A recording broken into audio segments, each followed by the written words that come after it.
G'day ladies and gents, and welcome back to SuperCoach Edge and another edition, the first of season 2025 of Damo's Team Talk.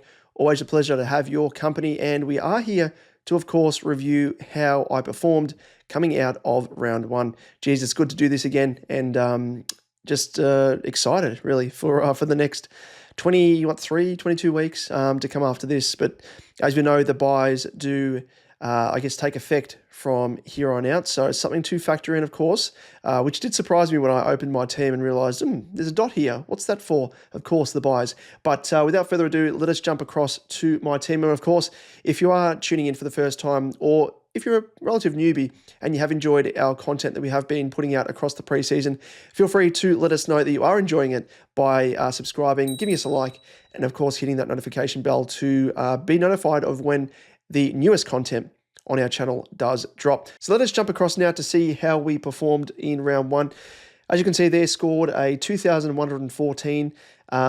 In that context, I have seen scores higher than that, no doubt, and I don't really pay too much attention to the season rank thus far. Obviously, one round in, you can climb the ranks very, very quickly, as I know, in previous seasons. So I am ranked now currently 36,122nd overall out of the 174,016 coaches that are competing in 2025. But as I said, the main thing here to really take away from it is our structure, and looking at it in terms of those guys that we may have missed, that broke out in terms of especially those rookies, but also any players that especially are highly owned that we may have missed, which of course there is one in my side that I kind of faded because of the fact that I had a little bit of extra money in the bank. So I will detail who that player is in a moment. But again, just for a bit of context, if you are in a similar position to myself, or even if you scored lower than me, do not fret. It's one round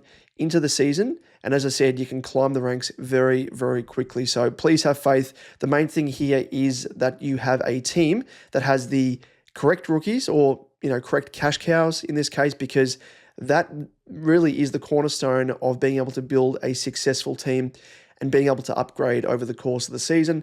But also having the, primos, I don't really put too much of a premium on, pardon the pun there, at this stage, unless there's a player that people were doubting and kind of, absolutely smashed it against all expectations. Or I guess to more of an extent, those mid prices that, you kind of had to take a bit of a gamble on, those that paid off that you may have missed. Again, we're one round into the season, and the price changes, as we know, they don't come into effect until the player has played their third game. So just keep that in mind. You don't really need to trade coming out of round one, but I do recommend it just in terms of, I guess, there's never a season that I've played in my time where I've had a completely perfect team. You're always going to miss out on, 2, 3, 4, maybe even more players. So it's worthwhile to trade. Whether or not you need to use a boost, I'll get into that when I'm chatting about my team, but you don't necessarily need to. But if you're going to use a boost, I always say the best time to do it is before price changes come into effect. So we'll discuss that in a bit more detail very, very shortly. But let's jump into my team and see how it performed line by line. So as you can see there, a little bit different compared to obviously the last video that I did heading into round one, which was my team reveal, or the final team reveal in inverted commas there, which I did say it would change off the back of especially rookies that were named and perhaps weren't named, that I did have in my starting team. And so there are a couple of changes here. And one of the big ones that was, in this case, was in defense. And I ended up having Zorko, as you may remember, had you seen that video, in D2. And I actually downgraded him to Max Holmes. And the reason for that was, again, structurally. I needed to make changes off the back of, I had Boxshul, the rookie from St Kilda, on my bench in the midfield, and he wasn't selected. And I only had 5K in the bank. And so what I needed to do was make up a little bit of money. And as you may have also remembered in that final team reveal video, I actually did have money in the bank. But what I decided to do was, I think it was around about 150K or thereabouts, almost pushing that. It might have been 148K. And ended up putting that on the head of Bailey Smith, because I ended up getting a little bit of cold feet. Something was telling me to use that money to bring in a premium, which makes sense because it means that there's one less trade that I'll need to make in order to bring in that premium, which is Isaac Rankin. So I traded Bazelenka up to Rankin, and that only left me with 5K in the bank. So I wasn't able to use that money on top of Boxall's head to then trade up to a decent rookie. So off the back of that, I downgraded Zorko to Holmes, who I kind of foresee anyway as being a potential smoky, top 6 finisher. So I thought, why not do it? Save a bit of money there. I had a little bit of worries about Zorko being potentially tagged in the first round as well, which ended up happening for portions of the game. But to his credit, came out and kicked a couple of crucial goals and ended up racking up the pill at will, as he always does. So, as I said, with that money, by downgrading Zorko down to Holmes, I ended up trading Boxall up to, Hewitt. And I ended up sidewaysing, as you'll see as well, that I had Ashcroft in my team, but on the news that he was being named as the sub, I ended up trading him sideways to Sullivan, which cost me an extra, I think it was 10K roughly. I know that news came out close to Brisbane's game that due to the late out with Cameron, I think it was, that Ashcroft was no longer the sub, but I figured I've always kind of gone by the notion that once I've made a move, I hate to go back on that move just because of the fact I'll just be kicking myself if it doesn't pay off. In this case here, Ashcroft came out and actually, to his credit, performed quite well. I think he scored 80-odd. Sullivan, who I've kind of been iffy on anyway, he scored a 51. So it is what it is. And that's probably one of the correction trades I'll need to make. Not necessarily off Sullivan. It could come off another player. But that's probably one change that didn't pay off there, but it was through circumstance and the fact that I didn't want to burn all the cash and, upgrade another rookie to him and, as I said, go back on the move that I'd already made in Sullivan. So those are the main moves there. I don't think there's any other players that I actually changed. Just thinking through. No, that's virtually it. So let's have a quick sort of line by line, and I guess we'll just speak very quickly to those changes that we did make. So Zorko, as I said, we traded down to Holmes.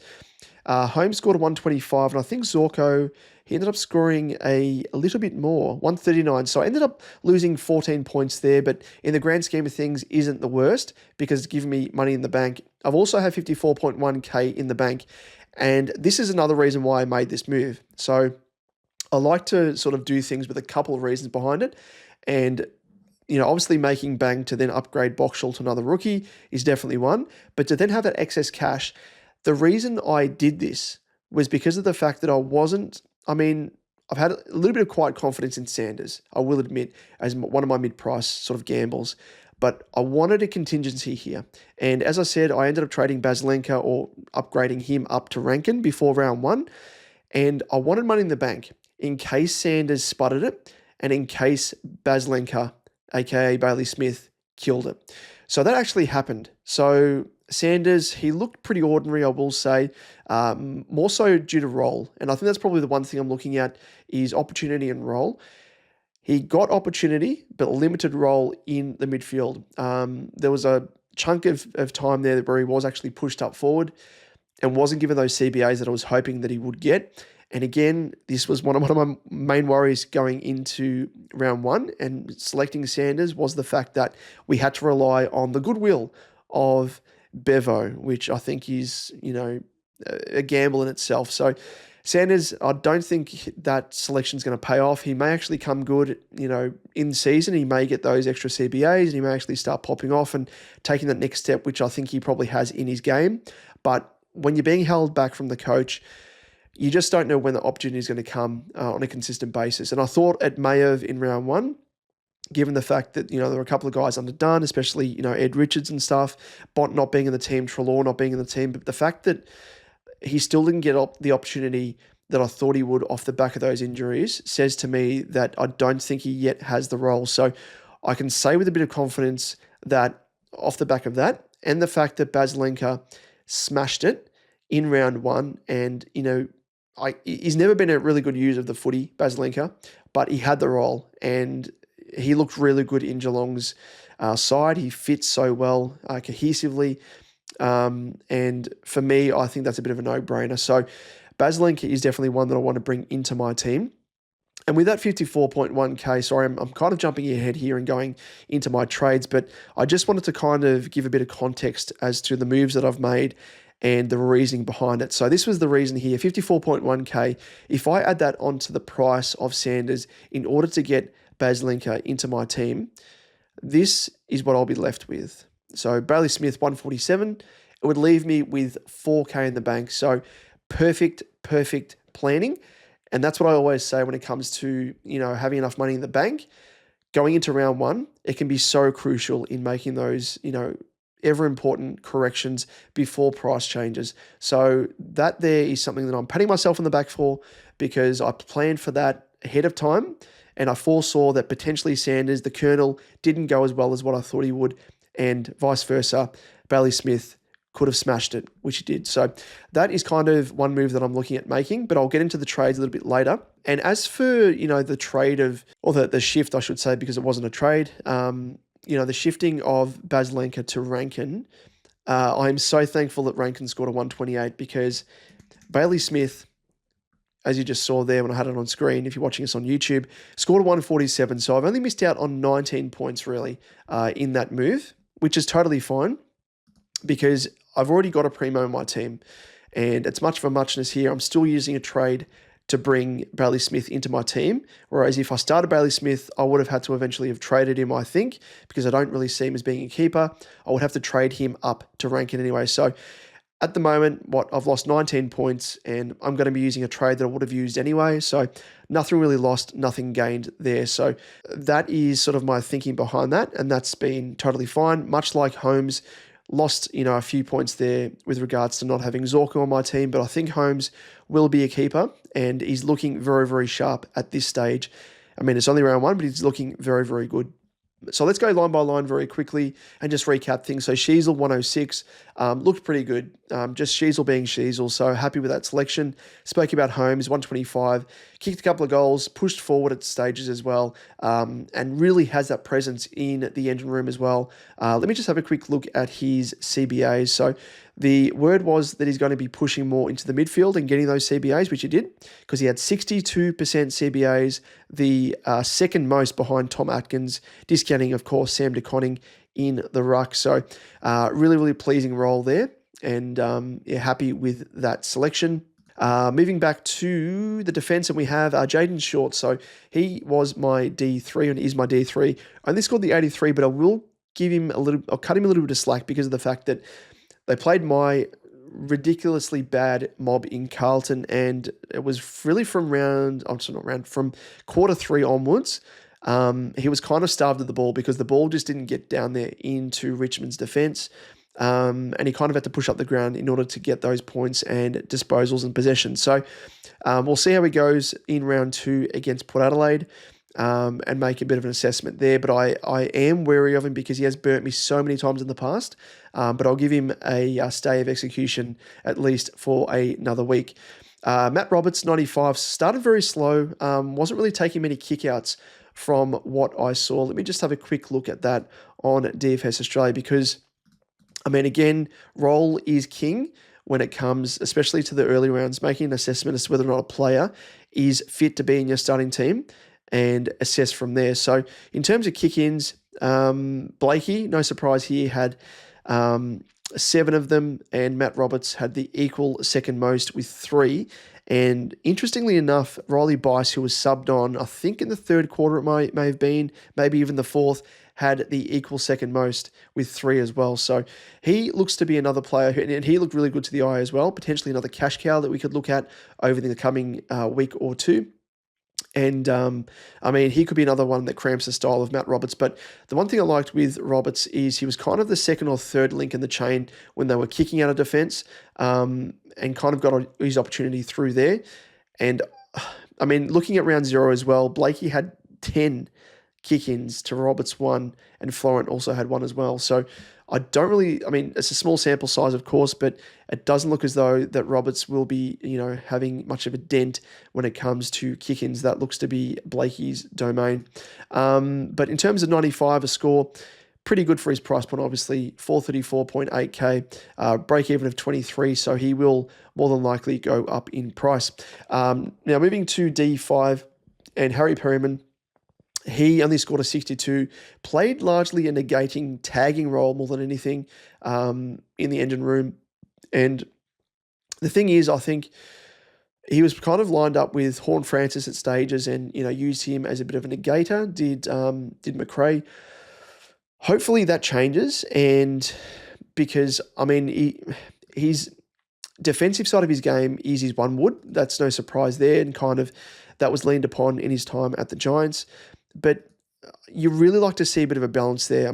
Round 0, he had 27 disposals, 3 marks, 3 tackles, and round 1 against Port, he had 13 disposals, 1 mark, 4 tackles. So didn't really get enough of his hands on the pill there, and was kind of more defensive minded, I think, against Horn Francis. So a bit of a watch there, a little bit concerning, but just because of his awkward price point, you don't really want to be carrying blokes at that price point, knowing that they will play largely a tagging role, because you've got to make up points, and you're not going to be making up points unless you're tackling, massively, which he hasn't been, which has been a little bit of a surprise because it's kind of in his game, but we will again watch and assess after round 2. Zach Reid, 45. Now, this was the conundrum here. Who do I play in D6? And I imagine a lot of you out there tuning in thought the same thing, especially if you had key position players like myself in Zach Reid, Ben Patton, and Luke Traynor. All 3 guys didn't really present as attractive options. As it turns out, of those 3 players, I got the second best player, or the player that was in the middle, Malcolm in the middle here. So, Traynor was the one to go for of those 3, albeit he only scored 5 more points than Reid, and Patton scored a 43. Now, chatting about a bit of a segue here to Patton, he actually got subbed off for Riley Bice, and Riley Bice looked really, really good, it must be said. Ben Patton has been struggling across the first 2 weeks that he's been, or 2 rounds that he's been in Sydney's side. I have this inkling that he may be actually dropped from the team. You'd hope not, for our sake anyway, but with Sydney not starting the season as well as what they were hoping, there have to be scapegoats. And I think with Bice looking as good as what he did in a quarter and a bit that he played, it wouldn't surprise me to see Patton actually get dropped. So again, something to monitor with team sheets, but if he does play, he's got a break even of -36, having of course played those 2 games now in round 0 and round 1. So hoping that he can actually just play 1 more round. And then if we, want to punt him after that to say Riley Bice, that will give us, 50k profit off the back of that. So keeping that in mind, but just something to be wary of there. Luke Traynor, 50, as I said, looked really good to the eye. Not so much a SuperCoach game, and I think it's going to be a bit of a slow burn. Traditional key position defender, but did look good and will keep his spot in Richmond's team for the foreseeable future. Moving on to the midfield, Caleb Sarong, 102. Bit of a strange game for him because he was kind of switched between the midfield and the forward line, and I don't know what Freo's coach was actually doing, because when he was thrown into the middle, after it would have been around about half time, that's when he absolutely smashed it on a consistent basis. Had 71% CBAs behind Brayshaw's 85, but I don't know if they were kind of protecting Sarong from a potential tag or even just attention from the opposition by putting him in the forward line. But yeah, it's a bit of a strange one, but if that's his floor, 102 with Sarong, as we know, we spoke about in the preseason, his floor is quite high, and his ceiling, as we know, when he pops off and has those really good games, is astronomical. So 102, we'll take that. Clary Oliver, 93, not the best, but not quite the Clary Oliver of old, but 93 though, we'll take that. Could be worse. At that price point, 451.6k. The only way is up from here for the pink sweaty pig. Adam Chera, 106, looked really good in fine nick, which is the main thing. And he is at that price point, scoring as well as what I thought he would. So he is a successful pick. 1 round in, but hopefully he can sustain that.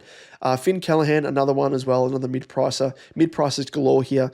He paid off 104 off the back of his successful opening round score. Has the bye now, unfortunately, the Giants.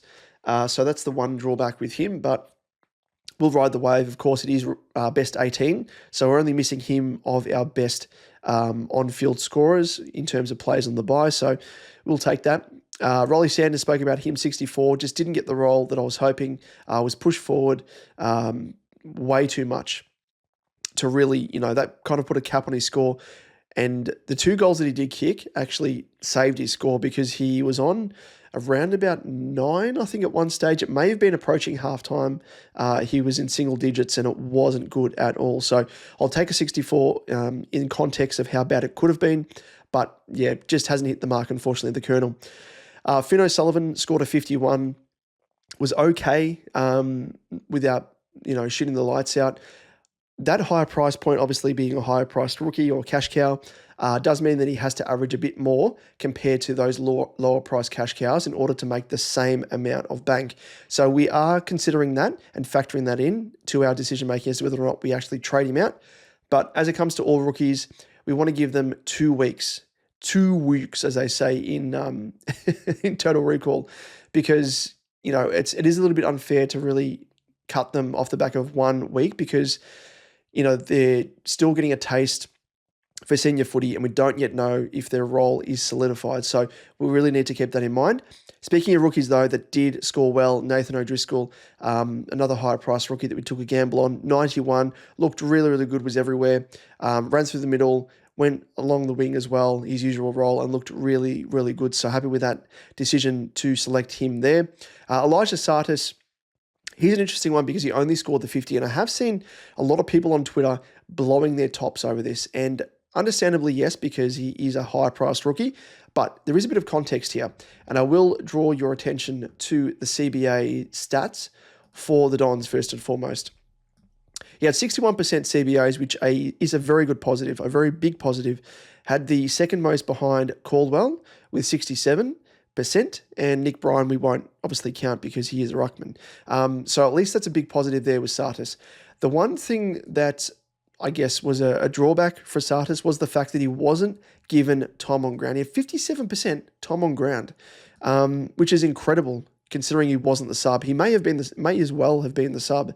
But if you compare it to other, I guess, full games that he's played in the past, last year in round 10, 84% time on ground. Even prior to that, round 2, 85%. 2023, 66%, 65%, 60%, 75%. So this is one of his lowest time on ground game where he has actually played the full game. So I question as to why this occurred, but chatting with Liam, and we'll speak about it as well in the round 1 episode proper for SuperCoach Edge, but it is due to the fact that Mason Redman was in the CBAs. And a bit of a strange one, but the reason being was he was kind of negating Will Day a bit. And the expectation was there that Day has been actually pushed forward when he has been given a little bit of attention. So the thinking behind that, I think, was actually pretty smart by Scott, because Redmond obviously being a natural defender, if Day was pushed forward, Redmond would happily go with him as a defender and be able to negate him up forward. So that was kind of the mindset behind that, reading between the lines there. But, I mean, the one positive here is the CBAs.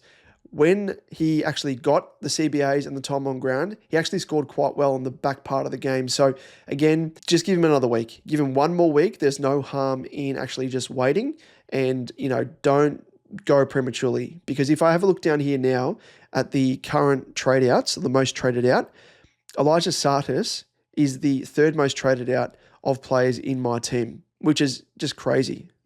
So give him another week and assess from there.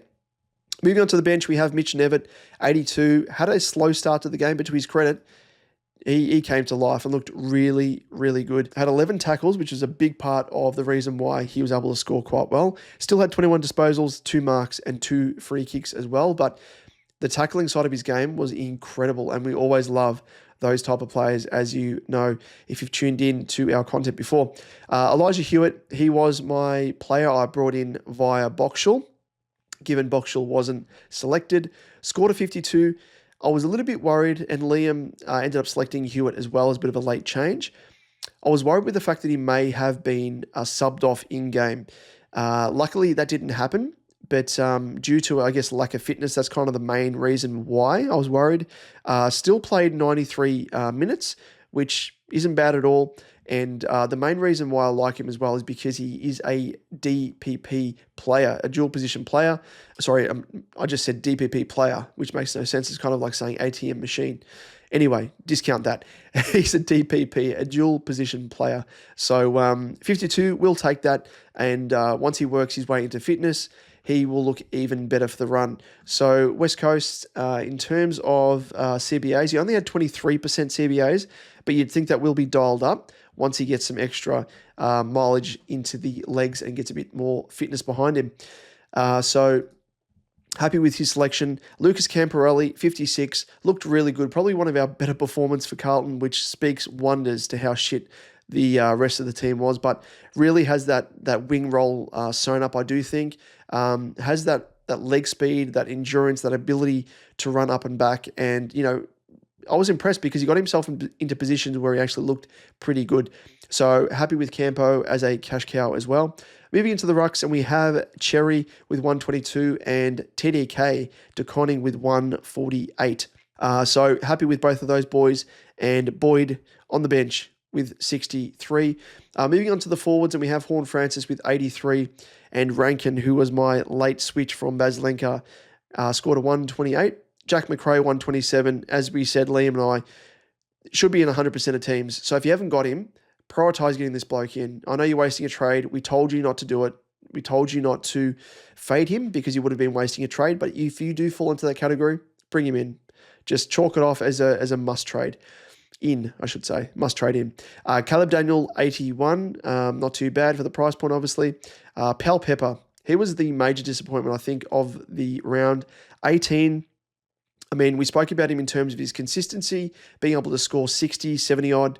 And again, I will give him another week at most. I understand those people that are chopping him already because he's not, a traditional rookie and probably doesn't deserve the extra week. But keeping in mind that Port play Richmond in round 2 on their home deck as well. Port coming off an absolute smashing against Collingwood. I know Richmond, to their credit, beat my mob, which I don't think that's a hard thing to do, really. But Richmond coming off a win, they got a little bit of wind in their sail as well. But you would expect that Port Adelaide will come out breathing fire, and with that, Pal Pepper and the rest of their playing list will come out and be trying to smash it. So I'm expecting a bounce back game here from Pal Pepper. If he doesn't, he's getting the chop, of course. But he is someone that we are monitoring very, very closely. Davidson rounds us out with the player in F6. And scored a 39. Again, he's probably, he's a rookie, but mature age, but hasn't played at senior level, obviously. Looked okay, kind of worked his way into the game as it drew on, and hoping that he is better for the exposure and he can lift those scores and averages a little bit better from there. Moving on to the bench, we have Kako with 62. Looked really, really good, really lively. Love the look of this bloke. Just a joy to watch, as we know, and just electrifying. So reminds me so much of Eddie Betts with my mob. So I enjoy watching the small forwards because if I was to play AFL, I would probably be a small forward myself. But yeah, looked really, really good. Connor Stone, 42, wasn't the best. I'm a little bit worried that he may be losing his spot with guys to come back into the Giants team, or at least potentially being a starting sub or subbed out in game.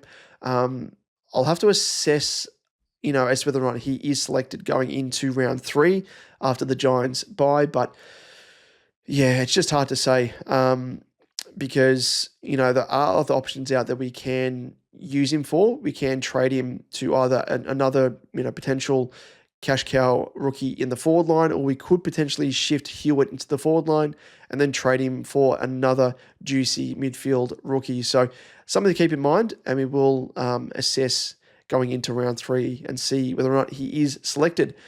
And then to round things out, we have Matt Flynn in flex with 87. Now, for those people that own Matt Flynn, I just want to give you a little bit of, context, I think, for lack of a better word. People might see that score and be like, that's shit. Well, you've got to keep in mind, he was playing one of the premier ruckmen and one of the hardest ruckmen to score against in Jared Witts and Gold Coast.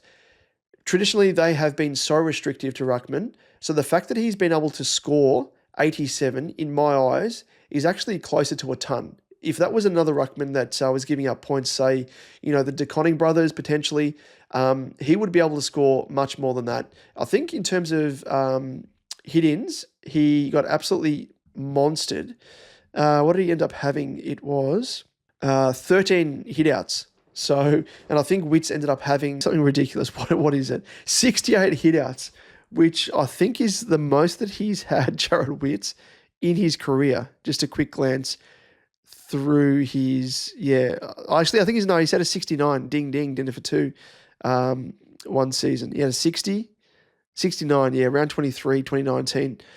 So just crazy, crazy stuff. But again, such is the quality of Witts. He's so tall. He's a bulking ruckman. He's a quality ruckman. So we really have to keep that in mind. And I mean, if you want to trade Matt Flynn, what I will say is give him one more week. Faces the Lions. A bit of a task as well, because I will say that Oscar McInerney has traditionally been quite restrictive. Whether or not Darcy Ford plays, I don't know. I think he might, because he played okay in round one. But just for context, I think don't be too hasty when it comes to Flynn. I'm giving him another week. I'm actually not even concerned with him at all. I'm more worried about Sanders. I'm more worried about Jaden Short. More worried about Pel Pepper. I think you've got to kind of contextualize it in terms of, if you've got multiple players to worry about in your team, you've got to rank them. And I think with Flynn, he's kind of near the bottom for me. He's not even on the radar. If he scores, poorly in round two, I'll have to assess things. But even then, he's in the flex position. So, if he's able to score as well as what he can as a ruckman from here on out, it'll be a bonus. But yeah, just tough matchups. You've got to look at matchups because they do tell the tape. So yeah, just keep that in mind.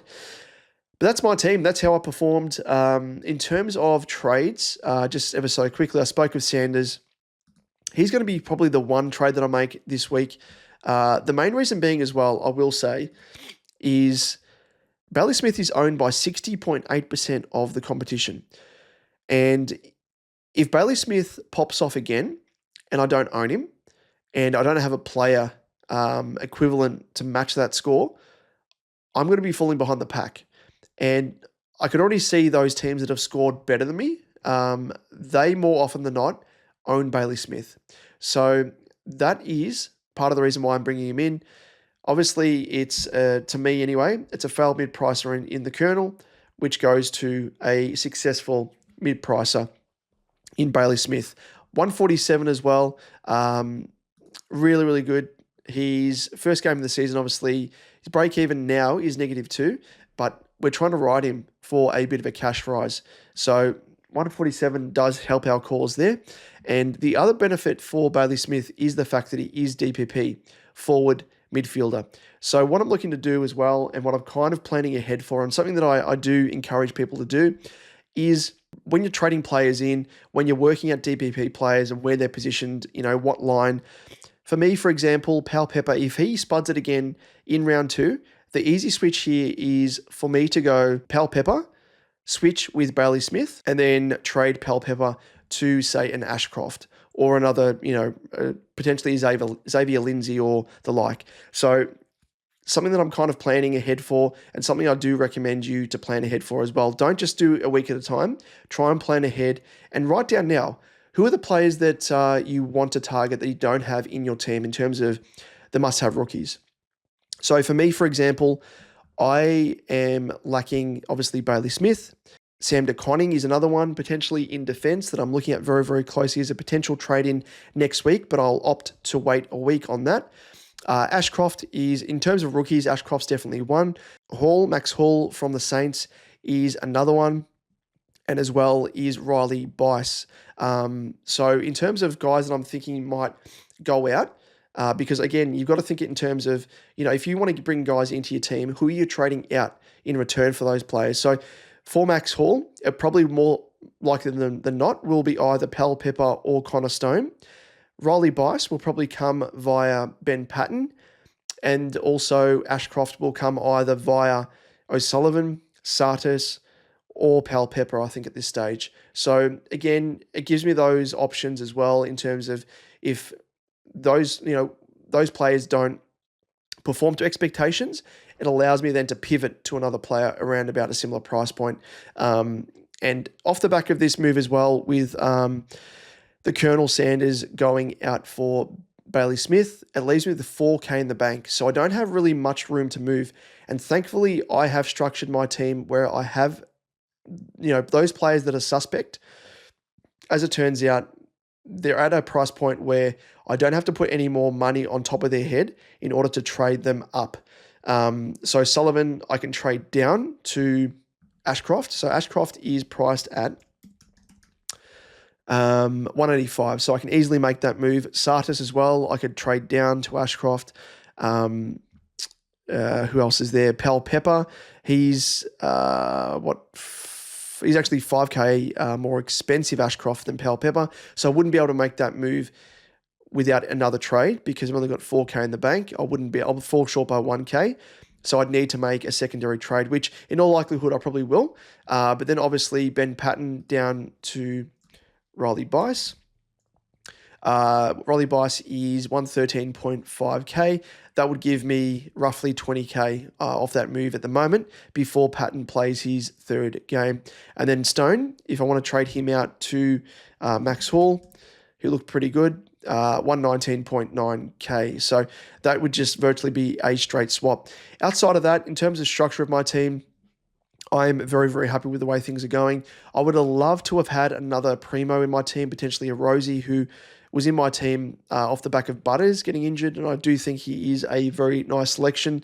He's probably one player that I'm missing. One other player as well that I'm keen on is Xavier Lindsay, who ended up scoring an 86. Now is a negative break-even of negative 27, priced at 158.5K. I could potentially trade any of Sartis, O'Sullivan, Pal Pepper to him without having to put any extra money on top of their head. So again, options galore. In terms of the number of trades that I want to make this week, I think it probably will be, as I said, Smith. I'll need to assess as to who I bring in. I'll need to see team sheets first and foremost, but it probably will be an Ashcroft or a Lindsay.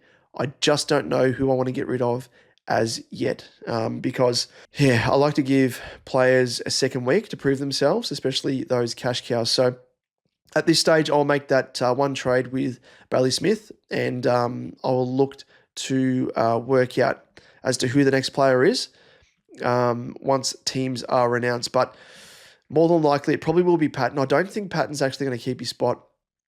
So maybe I'll go early on a Bice off the back of that, and then wait on Lindsay, Ashcroft, and Hall, and I can make those trades next week. Maybe, I don't know, but it's a tough one. If I was going to, without seeing the team sheets, trade out a player, it probably would be maybe a Pal Pepper or an O'Sullivan. Yeah, I'd need to flip a coin there and work it out. As I said, Pal Pepper has that nice matchup against Richmond in round 2. O'Sullivan, North, they play Melbourne. It's a tough one. It is a tough one. So I'll need to sit down and assess that. I mean, I haven't really thought too much about it as yet. That's kind of just off the cuff. So I'll let you guys know and fill you in as to what move I make maybe on Twitter. So keep an eye on that. In terms of captaincy options heading into round 2, interesting one here. Cherry comes up against the big bearded one in Maxi Gawn, so that might be an interesting matchup there. But he does play the second last game of the round, so I mean, he's someone that you probably have to gamble the captaincy on. In terms of VCs, probably, I mean, TDK plays first up against Meek. He is maybe an option. Sarong, he could be another option as a captain, potentially up against Sydney in the last game of the round, if you want to put the VC on Cherry. So maybe that might be an option. Sheasel plays again that game as well. You could potentially use him. Outside of that, in my team, I'll have to have a better look at it. And in terms of Callahan, who comes on field to cover him, probably would be Nevitt. I mean, back in the player with the best score, the best form, So we could do that. But we can also, as well, the beauty of this is given that Callaghan has the bye, we can potentially just work out who's going to be playing first of those players that I do own. So Campo will play first up. So maybe put Campo with the E first up. And then if he kills it, leave things as are. And then Campo's score gets subbed on field for Callaghan. Or then we could put, if he scores crap, we can put Nevitt on field for Callaghan or Hewitt. Or alternatively, what we could do is put the emergency on Nevitt and then see how he scores. If Nevitt scores crap, then you put Hewitt on field for Callaghan. We also have a bit of options here. So I've just realised as well that Kako, we could potentially put Kako into the midfield and use him as a potential candidate for score as well. So, if you wanted to put the emergency on Kako and then assess from there and then go Nevitt, vice versa. And also with Stone as well. If we don't trade him, it means that we can use him as a bit of a loophole or checking scores anyway. So, we could potentially put Davidson on the bench and then put the E on Davidson and use that as a bit of, a look at his score, see how he goes. Hopefully he can score quite well. And then if not, we can either sub Hewitt on or we can potentially put Kako on field. So, there's a bit of an option here, just a bit of flexibility, which again goes to these guys that have early buys. If you have a solid enough bench, you can potentially get 2 bites of the cherry to work out as to who you field for these buy players. So don't mind that, and we'll assess once the team sheets are released. But with that, ladies and gents, that is the end of our first edition of Damo's Team Talk for season 2025. We are very, very amped to be back. As always, though, if you have any comments, questions, feel free to let us know down below in the comment section here on YouTube if you are tuning in via those means. If you are tuning in via podcast, you feel free to hit me up on Twitter at DamoJ88, or you can hit us up at supercoach_edge as well. If you are tuning in as well to the podcast, feel free to leave a rating, which you can do. I think there's a 5-star rating you can put down there if you love our content. And if you have a bit of time as well, feel free to leave a review. We do very much appreciate it. But that's it, ladies and gents. Thanks as always for tuning in. Hope you had a great round coming out of round 1. And of course, don't forget to tune in to our first episode in season of SuperCoach Edge, which will be dropping over the coming days. And until next time, we'll see you in the next one. Cheers.